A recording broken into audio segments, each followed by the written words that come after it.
আগামী সপ্তাহ থেকে আন্তর্জাতিক রুটে বিমান চলাচলে নিষেধাজ্ঞা তুলে নিচ্ছে সিভিল এভিয়েশন। প্রাথমিক পর্যায়ে লন্ডন ও কাতার রুটে চলবে ফ্লাইট। কোভিড পরিস্থিতিতে বাজেট বাস্তবায়ন অনেক বেশি চ্যালেঞ্জিং হবে। রাজস্ব আদায় প্রকল্পে অপচয় বন্ধের তাগিদ বিশেষজ্ঞদের। দুর্নীতি রোধে ব্যবস্থার অঙ্গীকার। শ্রমিক ছাঁটাই বন্ধে বিজিএমইএকে সরকারের কঠোর হুঁশিয়ারি। নজরদারি করছে কলকারখানা অধিদপ্তর। চিঠি পাঠানো হয়েছে সদস্য কারখানাগুলোতে, বলছে বিজিএমইএ। এবং করোনার প্রভাবে প্রায় বন্ধ খুলনা থেকে হিমায়িত বাগদা ও গলদা চিংড়ি রপ্তানি। কর্মহীন ১৩,০০০-এর বেশি শ্রমিক ও কর্মচারী। ক্ষতির মুখে রপ্তানিকারকরাও।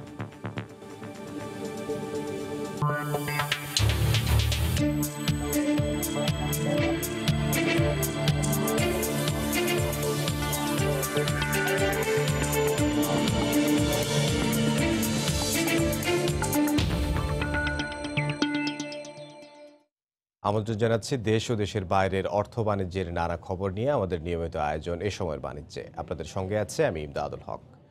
আগামী সপ্তাহ থেকে আন্তর্জাতিক রুটে বিমান চলাচলের উপর নিষেধাজ্ঞা তুলে নিচ্ছে সিভিল এভিয়েশন। প্রাথমিক পর্যায়ে শুধু লন্ডন ও কাতার রুটে চালু করা হবে ফ্লাইট। করোনা সংক্রমণের ঝুঁকি এড়াতে বিশ্বের অন্যান্য দেশ বাংলাদেশি যাত্রী প্রবেশে নিষেধাজ্ঞা বহাল রাখায় এখনই বাকি রুটগুলোতে ফ্লাইট চালু করা যাচ্ছে না। কাতারেও শুধু ট্রানজিট যাত্রী পরিবহন করতে পারবে দেশীয় বিদেশি এয়ারলাইন্সগুলো। International civil aviation organization ICAO এর কঠোর নিয়ম মেনে বিমান সংস্থাগুলোকে ফ্লাইট পরিচালনা করতে হবে। গত ২১শে মার্চ থেকে চীন ছাড়া সব রুটে বিমান চলাচল বন্ধ করে দেয় সিভিল এভিয়েশন। কোভিড পরিস্থিতিতে এবারের বাজেট বাস্তবায়নে রাজস্ব আদায় আগের চেয়ে অনেক বেশি চ্যালেঞ্জিং হবে। আর এজন্যই প্রকল্পে অর্থের অপচয় ও দুর্নীতি বন্ধে কঠোর নজরদারির তাগিদ বিশেষজ্ঞদের। পরিকল্পনা মন্ত্রীও বলছেন দুর্নীতি রোধে সব রকমের ব্যবস্থা নেওয়া হবে। সানবির রূপলের রিপোর্ট। বিভিন্ন মেডিকেল কলেজে সরঞ্জাম নিয়ে দুর্নীতির খবর গেল বছর সংবাদের শিরোনাম হয়। করোনাকালেও স্বাস্থ্য খাতের কেনাকাটায় প্রকল্পের অনিয়ম পিছু ছাড়েনি।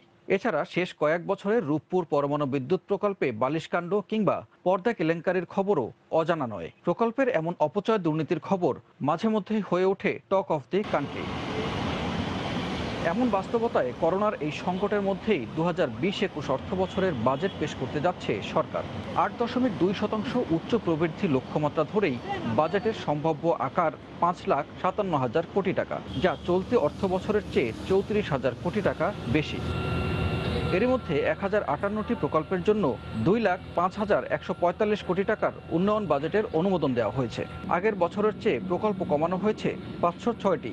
প্রকল্প সংখ্যা কমলেও বরাদ্দ বেড়েছে। টিআইবি বলছে বাজেটের সুফল জনগণকে দিতে হলে দুর্নীতির বিরুদ্ধে থাকতে হবে আপোষহীন। বাজেট হতে হবে সত্যিকার অর্থেই জনকল্যাণমুখী এবং সত্যিকার অর্থেই দুর্নীতি নিয়ন্ত্রণ নিশ্চিত করে বাজেট পরিকল্পনা করা এবং বাজেট বাস্তবায়ন করা। একদিক থেকে সরকারের রাজস্ব আদায়ের সম্ভাবনা স্বাভাবিকের তুলনায় অনেক কম হওয়ার ঝুঁকি রয়েছে। অর্থনীতিবিদরা বলছেন প্রকল্পের অনিয়ম রোধে আন্তর্জাতিক মানসম্পন্ন কোনো প্রতিষ্ঠানকে তদারকির দায়িত্ব দিলে অপচয় কমবে। আন্তর্জাতিক মানদণ্ডে কিভাবে সরকার যেতে পারেন সেরকম একটি কাঠামো চিন্তা করা দরকার। তৃতীয় পক্ষের জায়গা থেকে এই সমস্ত প্রকল্প মূল্যায়ন এবং সেখান থেকে অপচয় রোধ করবার পদক্ষেপ নেওয়া দরকার। পরিকল্পনা মন্ত্রী জানিয়েছেন অর্থ ব্যয়ে আরও সতর্ক থাকবে সরকার। বালিশকাণ্ডের কথা বললেন, আমাদেরকে ওইটা আঘাত করেছে। আপনাকে ব্রেকডাউন দিতে হবে। এর ফলে আমরা কিছুটা ওইগুলাকে আমরা একটু বোধহয় আটকাতে পারছি। করোনা সংকটের মধ্যে রাজস্ব আহরণের চ্যালেঞ্জ মোকাবিলা করে অর্থনীতি চাঙ্গা রাখতে নতুন বাজেট কতটা জনকল্যাণমুখী হবে তা নির্ভর করছে বরাদ্দ ও বাস্তবায়নের সমন্বয়ের উপর। সানবির রূপল, সময় সংবাদ, ঢাকা। শ্রমিক ছাঁটাই বন্ধে বিজিএমইএকে কঠোর হুঁশিয়ারি দিয়েছে সরকার। সোমবার শ্রমিক ছাঁটাই বন্ধ করতে বলে পোশাক শিল্প মালিকদের চিঠি দেয় কলকারখানা ও প্রতিষ্ঠান পরিদর্শন অধিদপ্তর ডাইফি। সেই সঙ্গে কারখানা পরিচালনার ক্ষেত্রে শ্রম আইন মানা হচ্ছে কিনা তা নজরদারিতে রাখা হয়েছে। বিজিএমইএ বলছে ডাইফির চিঠি এরই মধ্যে পাঠানো হয়েছে সদস্য কারখানাগুলোতে। তবে শ্রমিক নেতাদের অভিযোগ এখনও অব্যাহত রয়েছে ছাঁটাই। সম্প্রতি তৈরি পোশাক শিল্প মালিকদের শীর্ষ সংগঠন থেকে শ্রমিক ছাঁটাইয়ের আশঙ্কা জানানোর পর থেকেই চাকরি হারানোর আতঙ্ক বাড়তে থাকে পোশাক শ্রমিকদের মাঝে। এরই প্রেক্ষাপটে শ্রমিক ছাঁটাই বন্ধ ও কারখানা লে অফ না করার অনুরোধ জানিয়ে বিজিএমইএ-কে একটি চিঠি দিয়েছে ডাইফি। চিঠির প্রতিক্রিয়ায় বিজিএমইএ বলছে, এরই মধ্যে সংগঠনের সদস্যদের ডাইফির চিঠির ব্যাপারে জানানো হয়েছে। নজরদারিতে রাখা হয়েছে কারখানা পরিচালনা করার ক্ষেত্রে শ্রম আইনের লঙ্ঘন হচ্ছে কিনা। ডাইফি থেকে চিঠিটা পেয়েছি, বিজিএমই পাওয়ার পরে আমরা সেটা আমাদের মেম্বারদেরকে অবগত করেছি। ইন্ডাস্ট্রিয়াল পুলিশ, আমাদের মনিটরিং সেলস আছে, আমরা তার মাধ্যমে শান্তিপূর্ণভাবে ইন্ডাস্ট্রি চলতে পারে সেভাবে আমরা সবকিছু মনিটর করে আমরা ব্যবস্থা নিচ্ছি। ফ্যাক্টরিগুলো যেন শ্রম আইন মেনে তাদের কাজ করেন সেটাই আমাদের আহ্বান থাকবে। শ্রমিক নেতাদের অভিযোগ, এখনো শ্রমিক ছাঁটাই করছেন শিল্প মালিকরা। ছাঁটাইয়ের পক্ষে যে সরকার নাই, এই ডাইফির চিঠিটা তাই প্রমাণ করে। বাস্তবতা হচ্ছে বিজিএমই তার সদস্যদেরকে এই ডাইফির চিঠির আলোকে যে সরকারের মেসেজ, সেই মেসেজটা তারা আসলে গ্রহণ করেননি। তারা তাদের ছাঁটাই অব্যাহত রেখেছেন। প্রচুর শ্রমিক ছাঁটাই হচ্ছে, কোন ফ্যাক্টরিতে স্বল্প সংখ্যক 5 জন 10 জন, কোন ফ্যাক্টরিতে 50 জন। শ্রমিক নেতাদের পরামর্শ, যৌক্তিক কারণে মালিকপক্ষ শ্রমিক ছাঁটাই করতে বাধ্য হলে তা যেন শ্রমিক মালিক দ্বিপাক্ষিক আলোচনা ও শ্রম আইন মেনে করা হয়। কামরুল হাসান সবুজ, সময় সংবাদ, ঢাকা। যশোরে খোলা বাজারে ধানের ভালো দাম পাওয়ায় সরকারি খাদ্য গোদামের পরিবর্তে হাটের দিকে ঝুঁকছেন কৃষকরা। এই মুহূর্তে যশোরের হাসিমপুর এলাকায় আছেন রিপোর্টার জুয়েল মৃধা। সরাসরি যোগ দেব তার সঙ্গে। জুয়েল। এমদাদ, আপনাকে জানিয়ে রাখি যে চলতি মৌসুমে কৃষকরা কিন্তু ধানের বেশ ভালো দাম পেয়েছেন।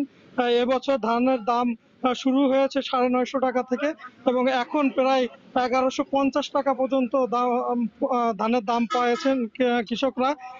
তো এখন আজকের বাজারে যে মোটা ধান সেটা বিক্রি হচ্ছে 950 টাকা, সুবললতা বিক্রি হচ্ছে 1020 টাকা, জিরো মিনিকেট বিক্রি হচ্ছে 980 টাকা থেকে 1080 টাকা মন এবং বাসমতি ধানটা বিক্রি হচ্ছে 1150 টাকা। গত বছর কিন্তু এই ধানের দাম অনেক কম ছিল, 800 থেকে 900 টাকা সর্বোচ্চ ধানের দাম পেয়েছিলেন কৃষকরা। এবার ধানের দাম বেশি থাকার কারণ হচ্ছে মজুতদারদের ভিতরে একটা চাহিদা আছে, মজুতদাররা প্রচুর পরিমাণে ধান কিনতেছেন এবং এটা করোনার কারণে একটা আতঙ্কের থেকে মজুতদাররা ধান কিনতেছে বলে জানিয়েছেন আমাদের ব্যবসায়ীরা, যে কারণে ধানের দামটা খুব ভালো। আমরা কথা বলেছি কৃষক এবং আড়তদারদের সাথে, তারা আমাদের যেটা জানিয়েছেন যে শ্রাবণ মাস পর্যন্ত কৃষকের ঘরে কিন্তু ধান থাকবে এবং এই সময় পর্যন্ত এবছর ধানের দাম কমার সম্ভাবনা একেবারেই কম। এদিকে অপরদিকে সরকার কিন্তু কৃষকের লাভের জন্য ধান ক্রয় করে থাকে। এবছর ঘোষণা ছিল যে 1040 টাকা দরে মন দরে কৃষকের কাছ থেকে সরকার ধান কিনবে। গত 4 এপ্রিল থেকে এই কেনা কার্যক্রম শুরু হয়েছে, কিন্তু যশোরে প্রায় 1.5 মাস দেরিতে এই কার্যক্রম শুরু হয়। গত 22 মাস থেকে যশোরে খাদ্য বিভাগ ধান ক্রয় শুরু করে। তো এখন পর্যন্ত তারা 450 মেট্রিক টন ধান ক্রয় করেছে, যেখানে তাদের লক্ষ্যমাত্রা ছিল 26,600 মেট্রিক টন। খাদ্য বিভাগ বলছে যে বাজারে ধানের দাম বেশি থাকায় কৃষক ধান দিতে আগ্রহী না, সে কারণে তারা ধান কিনতে পারছে না। এমদাদ, এই ছিল আমার কাছে সর্বশেষ। যশোর থেকে জুয়েল মৃধা। করোনার প্রভাবে ভরা মৌসুমে খুলনা থেকে হিমায়িত বাগদা ও গলদা চিংড়ির রপ্তানি প্রায় বন্ধ। ফেব্রুয়ারির তুলনায় মে মাসে রপ্তানি অর্ধেকে নেমেছে। ফলে কর্মহীন হয়ে পড়েছেন 13,000-এর বেশি শ্রমিক ও কর্মচারী। ক্ষতির মুখে পড়েছেন রপ্তানিকারকরাও। তরিকুল ইসলামের প্রতিবেদন, ক্যামেরায় ছিলেন নিয়ামুল হোসেন কোচি। সফল চিংড়ি চাষী খায়রুল ইসলাম সজীব স্বল্প পরিসরে আধুনিক পদ্ধতির চিংড়ি চাষ করে তিনি এখন স্বাবলম্বী। বছরের এ সময়টা চিংড়ি ঘের নিয়ে ব্যস্ত থাকার কথা থাকলেও করোনা ভাইরাস কেড়ে নিয়েছে তার কর্মচাঞ্চল্যতা। মাছের খাদ্য ও পোনা সংকটের কারণে এবছর যে পরিমাণ লক্ষ্যমাত্রা সেটি পূরণ করা সম্ভব হবে না, তাই লোকসানের শঙ্কায় দিন কাটছে তার। আমরা যা ইনভেস্ট করতেছি এবং পরবর্তীতে এই টাকাটা কিভাবে যে রিটার্ন আসবে, এটা আসলে আদৌ আসার সম্ভাবনা আছে কিনা, এটা আমরা অনিশ্চয়তার মধ্যে। সজীবের মতো আরো অনেক যুবকের চিংড়ি চাষের সাফল্যের গল্প থাকলেও একই সংখ্যায় ভুগছেন খুলনা অঞ্চলের প্রায় 2.5 লাখ প্রান্তিক চিংড়ি চাষী। মাছ বিক্রি নেই, যারা সাধারণ পড়েদার আছে, যারা এসে লোকাল এসে গেরেতে মাছ কেনে, তারা মাছের দাম অনেক কম বলছে। পুকুরগুলো পরিচালনা করতে গেলে যে মেশিনগুলো প্রয়োজন, রুটার, যা আমাদের দেশে তৈরি হয় না, বাইরের থেকে আসে, সেগুলোও আমরা পাচ্ছি না। রপ্তানিকারকরা জানায় প্রান্তিক চাষিদের কাছ থেকে চিংড়ি সরবরাহ কমায়, পাশাপাশি বিদেশের চাহিদা কমায় 10 ভাগে নেমে এসেছে হিমায়িত চিংড়ি রপ্তানি। চিংড়ির রপ্তানি 3 মাস বন্ধ থাকায় কর্মহীন 26টি কারখানার 13,000-এর বেশি শ্রমিক কর্মচারী। হ্যাচারিগুলো পোনা ছাড়তে পারতেছে না, সাপ্লাই দিতে পারতেছে না। আমরা বাইরের থেকে ব্রুড আমদানি করি, সেটা আমদানি করতে পারতেছি না। প্লাস এক্সপোর্টও অনেক স্লো হয়ে গেছে, বলা যায় 10%। সংশ্লিষ্ট কর্মকর্তা স্বীকার করলেন চিংড়ি রপ্তানি আশঙ্কাজনকভাবে কমে গেছে। কৃষকরা যাতে ইনসেন্টিভ পায় তার জন্য আমরা সরকারের কাছে আবেদন করেছি, তারা যেন ক্ষতিগ্রস্ত না হয়, জন্য তাদেরকে ইনসেন্টিভ দেওয়ার জন্য সে প্রক্রিয়া চলছে। যদি ইনসেন্টিভ দেন তারা হয়তো পেয়ে যাবেন। চিংড়ি রপ্তানি 3 বছরের পরিসংখ্যান অনুযায়ী 2017-18 অর্থ বছরের এপ্রিল ও মে মাসে 1831 মেট্রিক টন ও 1963 মেট্রিক টন, 2018-19 অর্থ বছরের এপ্রিল ও মে মাসে 1752 ও 2040 মেট্রিক টন এবং 2019-20 অর্থ বছরের এপ্রিল ও মে মাসে 641 মেট্রিক টন এবং 1030 মেট্রিক টন চিংড়ি রপ্তানি হয়েছে। খুলনা থেকে গড়ে প্রতি বছর রপ্তানি হয় প্রায় 2,500 কোটি টাকার হিমায়িত চিংড়ি, আর চলতি অর্থ বছরে 4,000 কোটি টাকার লক্ষ্যমাত্রা রয়েছে। তরিকুল ইসলাম, সময় সংবাদ, খুলনা। ঘূর্ণিঝড় আম্পান আঘাত হানার 3 সপ্তাহ পর সাতক্ষীরায় নতুন করে পানিবন্দী হয়ে পড়েছেন হাজার হাজার মানুষ। পূর্ণিমায় জোয়ারের পানির চাপে আবার ভেঙেছে স্থানীয়দের মেরামত করা বাঁধ। উদাসীন পানি উন্নয়ন বোর্ড। তবে জেলা প্রশাসক জানান বাঁধ পুনর্নির্মাণের দায়িত্ব দেওয়া হয়েছে সেনাবাহিনীকে। মমতাজ বাবির পাঠানো তথ্য ও ছবি নিয়ে রিপোর্ট। এখনো শুকায়নি ঘূর্ণিঝড় আম্পানের ক্ষত। সাতক্ষীরায় ভাঙা বাঁধ দিয়ে জোয়ারের পানি ঢুকে প্রতিনিয়ত প্লাবিত হচ্ছে বিস্তীর্ণ জনপদ। দুর্ভোগ চরমে। উপকূলবাসী জানান ভিটেমাটি, ফসলি জমি ও মাছের ঘের বাঁচাতে স্বেচ্ছাশ্রমে বেশ কিছু বাঁধ মেরামত করেন তারা। কিন্তু পূর্ণিমার জোয়ারের পানির চাপে বাঁধ ভেঙে হু হু করে ঢুকে পড়ছে পানি। নতুন করে পানিবন্দী আশাশুনি উপজেলার হাজরাখালী, কুড়িকাউনিয়া, হরিষাখালী ও শ্যামনগর উপজেলার কাশিমারি এলাকার কয়েক হাজার মানুষ। লোনা পানি ঢুকে দেখা দিয়েছে খাবার পানির সংকট। এখন আমরা রাস্তার উপরে আছি, খুব কষ্ট। ঘরের ভিতরে মাথা সমান, কোনো ঘরে হাইটের সমান পানি অবস্থা আছে। আমাদের ইনকাম সোর্স সবকিছুই বন্ধ, ঘের বাড়ি সব ভাসি গেছে। এখন কারোর বাড়ি গেলে কেউ এক মুঠো চাল দিতিস না। স্থানীয় জনপ্রতিনিধিদের অভিযোগ, কিছু বালুর বস্তা দিয়ে দায় সেরেছে পানি উন্নয়ন বোর্ড। পানি উন্নয়ন বোর্ডের দায় সারা কিছু বস্তা দিয়ে তারা পার পেয়ে গেছে, আর কোনো তাদের যোগাযোগ নাই। এখন তারা ফোন করলে ফোন ধরে না। অক্ষত হচ্ছে যে বাঁধগুলো আছে, সেই বাঁধগুলো যাতে টেকসই বাঁধ হয় সেই দাবি মাননীয় প্রধানমন্ত্রীর কাছে রাখছি। তবে ক্ষতিগ্রস্ত বাঁধ মেরামতে সরকার সেনাবাহিনীকে দায়িত্ব দিয়েছে বলে জানালেন জেলা প্রশাসনের শীর্ষ কর্মকর্তা। সরকার এ ব্যাপারে উদ্যোগ নিয়েছে, সেনাবাহিনীকে তারা দায়িত্ব দিয়েছে, সেনাবাহিনী যত দ্রুত এখানে কাজ করবে। গত 20 মে ঘূর্ণিঝড় আম্পানের আঘাতে সাতক্ষীরার উপকূলীয় এলাকার প্রায় 30টি পয়েন্টে 57.5 কিলোমিটার বেড়িবাঁধ ক্ষতিগ্রস্ত হয়। এর মধ্যে 11টি পয়েন্টে সেনাবাহিনী ও বাকি স্থানে পানি উন্নয়ন বোর্ডের মেরামতের কাজ করার কথা রয়েছে। সময় সংবাদ, সাতক্ষীরা। দেশে কোভিড সংক্রমণ বাড়তে থাকায় রোগীদের সংস্পর্শে আসাদের শনাক্তে কন্টাক্ট ট্রেসিং অ্যাপ চালু করেছে সরকার। এই অ্যাপ সংকটের প্রযুক্তিগত সমাধানের একটি অংশ বলে জানালেন তথ্য, যোগাযোগ ও প্রযুক্তি প্রতিমন্ত্রী। করোনা যুদ্ধে এটি কার্যকর হাতিয়ার হতে পারে বলে মনে করছেন বিশেষজ্ঞরা। মার্জিয়া মামুর রিপোর্ট। করোনার বিস্তার রোধে সবচেয়ে জরুরি সংক্রমণের উৎস অনুসন্ধান। এই কাজটিকেই বলা হয় কন্টাক্ট ট্রেসিং, যাকে মোটা দাগে বলা যায় সংস্পর্শের মানচিত্র। আর তা করতে একটি পরীক্ষামূলক অ্যাপ চালু করেছে আইসিটি বিভাগ। করোনা ট্রেসার বিডি নামে অ্যাপটি দেশের কোটি মোবাইল ব্যবহারকারীর মাধ্যমে সংক্রমিত ব্যক্তিকে খুঁজে বের করতে কাজ করবে। অ্যাপটি ব্যবহারকারীর বিভিন্ন তথ্য বিশ্লেষণ করে জানিয়ে দেবে তিনি করোনা আক্রান্ত কারো কাছাকাছি ছিলেন কিনা, পাশাপাশি আক্রান্ত ব্যক্তি কোথায় কোথায় গিয়েছিলেন এবং কারা তার সংস্পর্শে এসেছিলেন জানা যাবে তাও। এই অ্যাপ্লিকেশনটি যদি ডাউনলোড করা থাকে তাহলে তার লোকেশন এবং ব্লুটুথটি যদি অন করা থাকে তাহলে সে তার আশপাশে কাছাকাছি 1 মিটারের মধ্যে 15 মিনিট সময় ধরে কেউ যদি আসে তাহলে তার সেই রেকর্ড ইনফরমেশনগুলো, হিস্ট্রিটা আমাদের সেন্ট্রাল ডেটাবেজে থাকবে।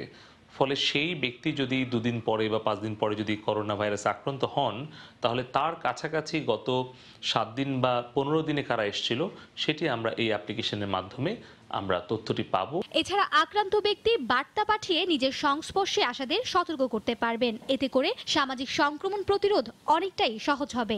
কাউকে যদি মনে হয় ঝুঁকিপূর্ণ, তার মধ্যে লক্ষণ উপসর্গ রয়েছে এবং তার নমুনা পরীক্ষা করা প্রয়োজন, সেই অ্যালার্টটা তিনি পাবেন।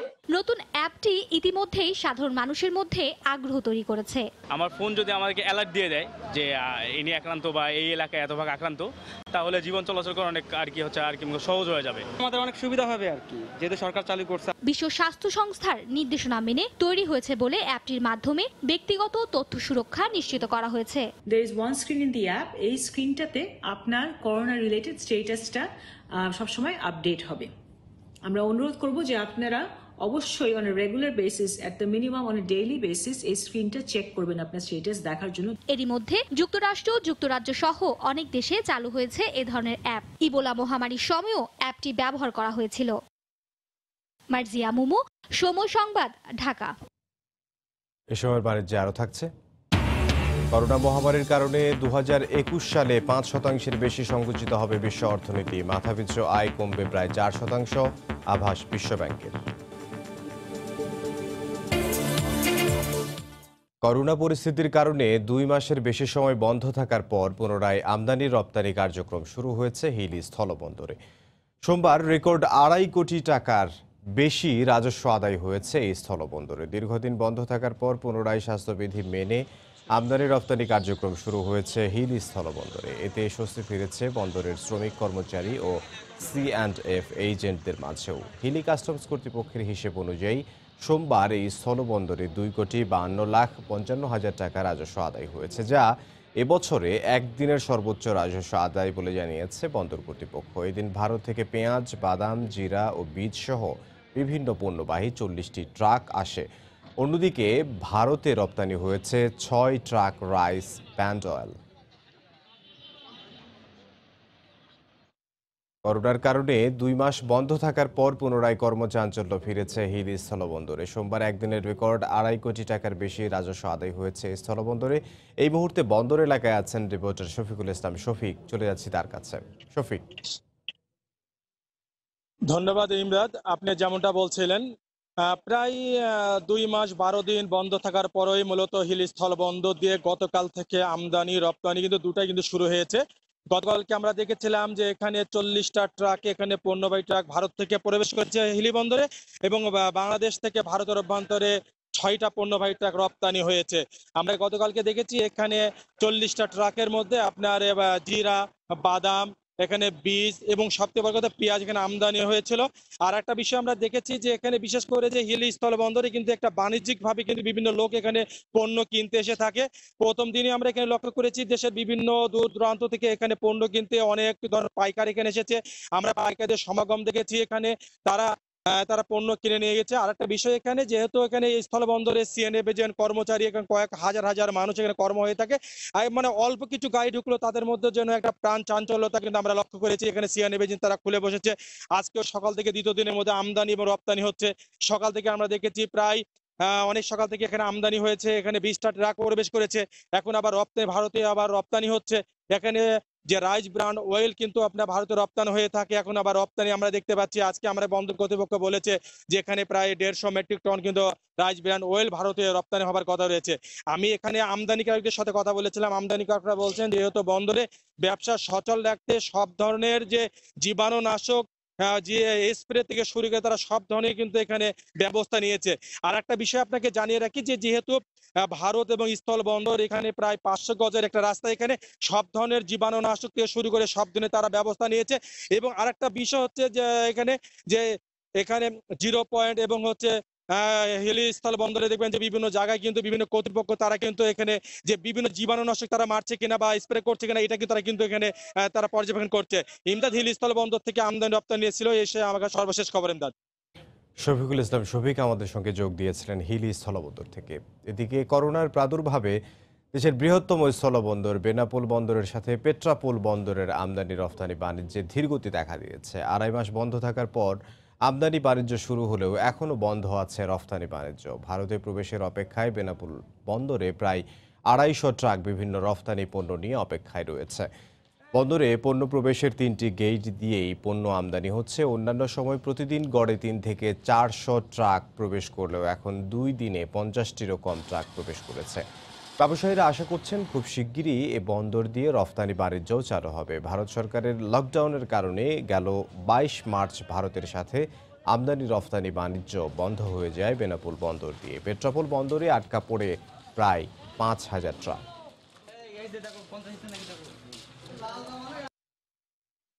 আসছে 2020-21 অর্থ বছরের জন্য 13,96,600 কোটি টাকার বিকল্প বাজেট প্রস্তাব করেছে বাংলাদেশ অর্থনীতি সমিতি। প্রস্তাবিত বিকল্প বাজেটে রাজস্ব আয়ের লক্ষ্যমাত্রা ধরা হয়েছে 12,61,600 কোটি টাকা, যার 79% অর্থ আসবে প্রত্যক্ষ কর থেকে। সোমবার অনলাইন সংবাদ সম্মেলনে এই বাজেট প্রস্তাব করেন বাংলাদেশ অর্থনীতি সমিতির সভাপতি ডক্টর আবুল বারকাত। 2020-21 অর্থ বছরের জন্য আমরা যে বাজেট বিকল্প বাজেট প্রস্তাব করছি তার মোট আকার 13,96,600 কোটি টাকা। রাজস্ব আয় হবে 12,61,600 কোটি টাকা। অর্থাৎ মোট বাজেট বরাদ্দের প্রায় 91% যোগান দেবে সরকারের রাজস্ব আয়। আমরা ব্যাংকের ঋণ নেব না, আমাদের বাজেটে নাই। বৈদেশিক কোনো ঋণ আমরা নিব না। করোনা ভাইরাস সংক্রমণের কারণে 10,000 কর্মী ছাঁটাই করতে পারে জ্বালানি প্রতিষ্ঠান ব্রিটিশ পেট্রোলিয়াম বিপি কর্তৃপক্ষ জানায় অন্তত 15% কর্মী ছাঁটাই করা হতে পারে। পাশাপাশি নবায়নযোগ্য জ্বালানি উত্তোলনে জোর দিচ্ছে প্রতিষ্ঠানটি। বর্তমানে সারা বিশ্বে ব্রিটিশ পেট্রোলিয়ামের মোট কর্মী সংখ্যা 70,000। এর মধ্যে ব্রিটেনেই সবচেয়ে বেশি কর্মী ছাঁটাই হবে বলে জানিয়েছে বিপি। মহামারীর কারণে 2020 সালের শুরুটা লোকসানের উপর দিয়ে গেছে বিপি। 2021 সাল নাগাদ ঘুরে দাঁড়ানোর প্রত্যাশা এই জ্বালানি প্রতিষ্ঠানের।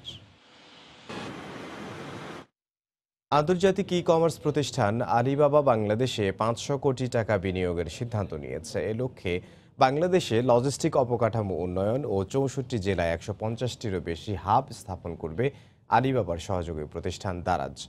2021 সালের মধ্যে সমস্ত কার্যক্রম সম্পন্ন করার লক্ষ্য নির্ধারণ করা হয়েছে বলে জানিয়েছে দারাজ। প্রযুক্তির কল্যাণে দুনিয়াব্যাপী ক্রমেই জনপ্রিয় হচ্ছে অনলাইন কেনাকাটা। বিশ্বের অন্য দেশের মতো বাংলাদেশেও বাড়ছে এর কদর। প্রতিনিয়ত বাড়ছে অনলাইন ক্রেতা। এমনই প্রেক্ষাপটে বাজার ধরতে এবার বাংলাদেশে ব্যাপক পরিসরে আসছে আন্তর্জাতিক ই কমার্স প্রতিষ্ঠান আলিবাবা। এরই মধ্যে নিজেদের ব্যবসায়িক অংশীদার দারাজের মাধ্যমে বাংলাদেশে 500 কোটি টাকা বিনিয়োগের ঘোষণা দিয়েছে তারা। অনলাইন মার্কেটপ্লেস দারাজ বলছে দেশের 64 জেলায় নির্মাণ করা হবে 150টিরও বেশি হাব। কার্যক্রম গতিশীল করতে নির্মাণ করা হবে 2 লক্ষ বর্গফুটের নিজস্ব ওয়্যারহাউস ও 1.5 লক্ষ বর্গফুটের স্বয়ংক্রিয় সর্টিং সেন্টার। আমরা 2021 সালের ভিতরে বাংলাদেশে 500 কোটি টাকার ইনভেস্টমেন্ট করার প্ল্যান করেছি। সারা দেশে ডেলিভারি নেটওয়ার্কটা পৌঁছে দেওয়ার জন্য 64 জেলাতেই হাব সেট আপ করা হবে এবং যাতে ঢাকা শহর অন্যান্য এবং প্রত্যন্ত অঞ্চলের লোকজনও যাতে অতি দ্রুত ডেলিভারি পায়, এই জন্য পুরো দেশকে কানেক্ট করা হবে আমাদের নিজস্ব লজিস্টিক ইনফ্রাস্ট্রাকচারে। 18 থেকে 20 হাজার এন্টারপ্রেনার তৈরি করতে চাই আমরা নেক্সট 1.5 ইয়ার্সের ভিতরে। আমরা 4 থেকে 4,500 আরও নতুন এমপ্লয়মেন্ট তো ক্রিয়েট করতে পারবো ডাইরেক্টলি। প্রতিষ্ঠানটি বাংলাদেশের নন্দিনী, দারাজ স্টোর, দারাজ ভিলেজ প্রকল্পের মাধ্যমে তরুণ ই কমার্স উদ্যোক্তা তৈরিতে কাজ করছে। গ্রাহককে আরও দ্রুত ও সহজে পণ্য পৌঁছে দিতে conveyor belt, forklift, energy efficient parking bays, fire safety equipment সহ নানা ধরনের সরঞ্জাম অন্তর্ভুক্ত করার কথাও জানিয়েছে প্রতিষ্ঠানটি। তোফাজ্জল হোসাইন, সময় সংবাদ, ঢাকা। এই পর্যায়ে শীর্ষ সংবাদ জানিয়ে দিচ্ছে আরেকবার। আগামী সপ্তাহ থেকে আন্তর্জাতিক রুটে বিমান চলাচলে নিষেধাজ্ঞা তুলে নিচ্ছে সিভিল এভিয়েশন। প্রাথমিক পর্যায়ে লন্ডন ও কাতার রুটে চলবে ফ্লাইট। কোভিড পরিস্থিতিতে বাজেট বাস্তবায়নে অনেক বেশি চ্যালেঞ্জিং হবে রাজস্ব আদায়। প্রকল্পে অপচয় বন্ধের তাগিদ বিশেষজ্ঞদের। দুর্নীতি রোধে ব্যবস্থার অঙ্গীকার। শ্রমিক ছাঁটাই বন্ধে বিজিএমইএ-কে সরকারের কঠোর হুঁশিয়ারি। নজরদারি করছে কলকারখানা অধিদপ্তর।